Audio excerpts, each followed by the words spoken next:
fighting across the Lebanese-Israeli border will end. Will end.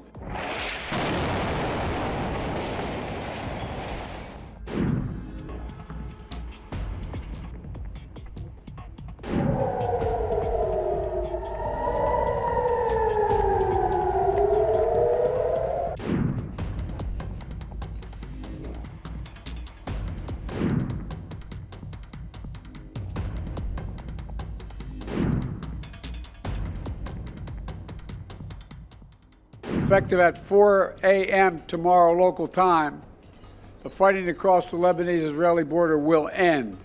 Will end.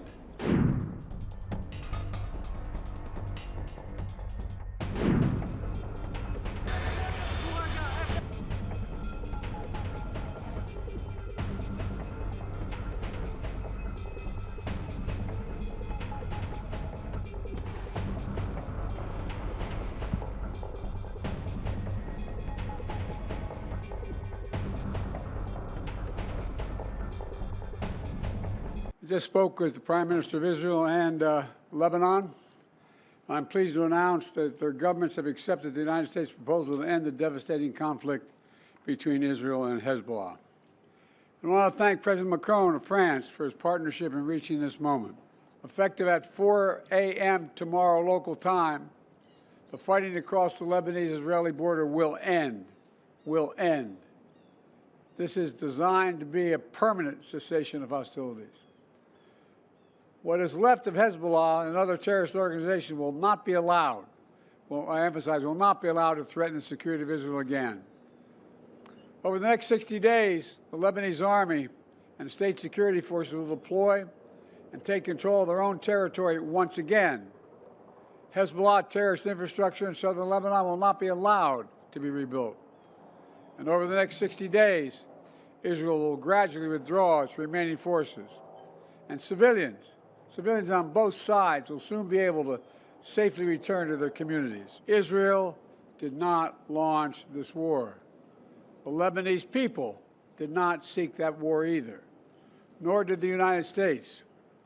Over the past year, including the days immediately following October the 7th, I directed the U.S. military to flow assets and capabilities into the region, including aircraft carriers, fighter squadrons, and sophisticated air defense battery to defend Israel and deter our common enemy at a critical moment. And so the United States, with the full support of France and our other allies, has pledged to work with Israel and Lebanon to ensure that this arrangement is fully implemented, the agreement totally implemented.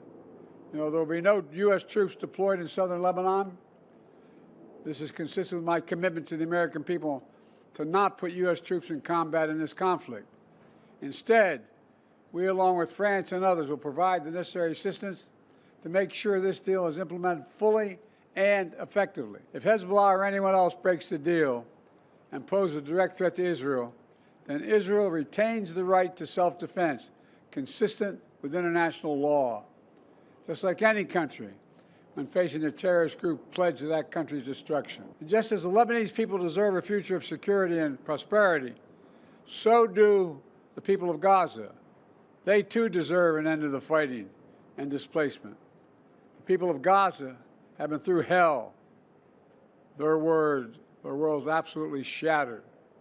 Far too many civilians in Gaza have suffered, far too much. And Hamas has refused for months and months to negotiate a good faith ceasefire and a hostage deal. And so now Hamas has a choice to make. Their only way out is to release the hostages, including American citizens, which they hold.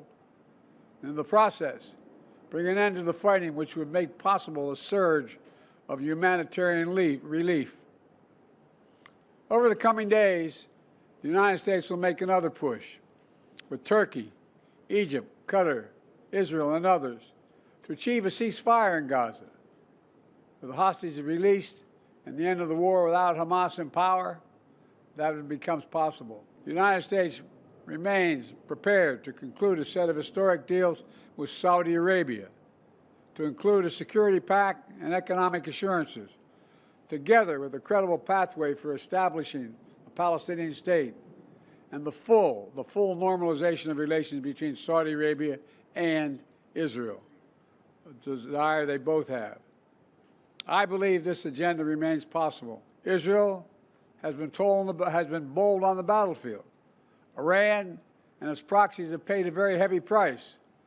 Now Israel must be bold in turning tactical gains against Iran and its proxies into a coherent strategy that secures Israel's long-term